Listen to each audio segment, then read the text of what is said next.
अस्सलामुअलैकुम वरहमतुल्लाहि वबरकातुहू। दोस्तों, उम्मीद करता हूँ आप खैरियत से होंगे।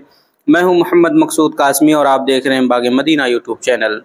दोस्तों, आज के इस वीडियो में हम बात करने वाले हैं जिसका उन्वान है, क्या अल्लामा इकबाल के तराने से मक्के मदीने की बेहुरमती नहीं होती।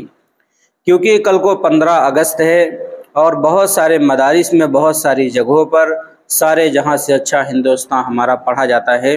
तो इसी के मुतालिक इस वीडियो में बात करने वाले हैं। आपसे गुजारिश आखिर तक हमारे साथ बने रहें।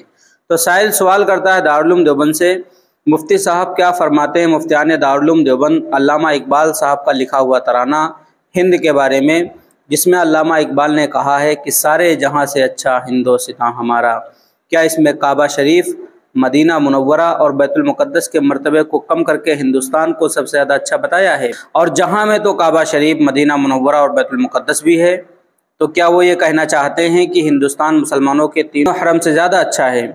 क्या ये कहना अल्लामा इकबाल साहब की गुस्ताखी नहीं है?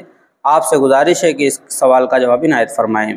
तो दोस्तों, इसका जवाब आता है दारुल उलूम देवबंद की तरफ से। बिस्मिल्लाहिर्रहमानिर्रहीम।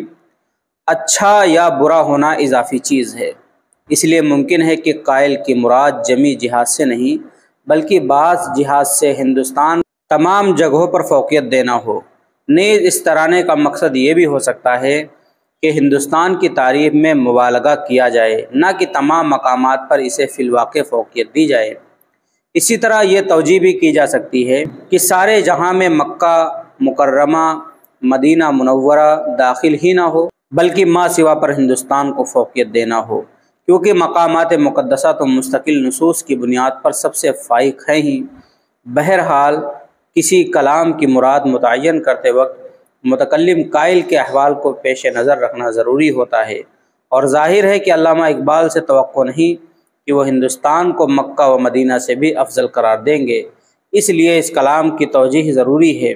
सिर्फ़ कलाम के ज़ाहिर को देख कर मुतकल्लिम यानी अल्लामा इकबाल मरहूम को गुस्ताख ठहराना दुरुस्त नहीं है। वल्लाहु ताला आलम। दारुल इफ्ता दारुल उलूम देवबंद। तो दोस्तों, बहुत सारे लोग इस बारे में पूछ रहे थे। उम्मीद करता हूँ कि आप हज़रात को पता चल गया होगा कि सारे जहाँ से अच्छा हिंदुस्तान हमारा, इसके ऊपर जो एतराज़ किए गए वो सब बेबुनियाद हैं। अब आप हज़रात का इसके मुताल्लिक क्या कहना है, आपको क्या लगता है, नीचे कमेंट कर दीजिए। और पहली बार आए हैं चैनल पर तो सब्सक्राइब भी कर लीजिए। चलिए दोस्तों, फिर मिलते हैं इंशाअल्लाह जल्दी किसी नए वीडियो में किसी नए टॉपिक के साथ। अस्सलामु अलैकुम वरहमतुल्लाहि वबरकातुहू।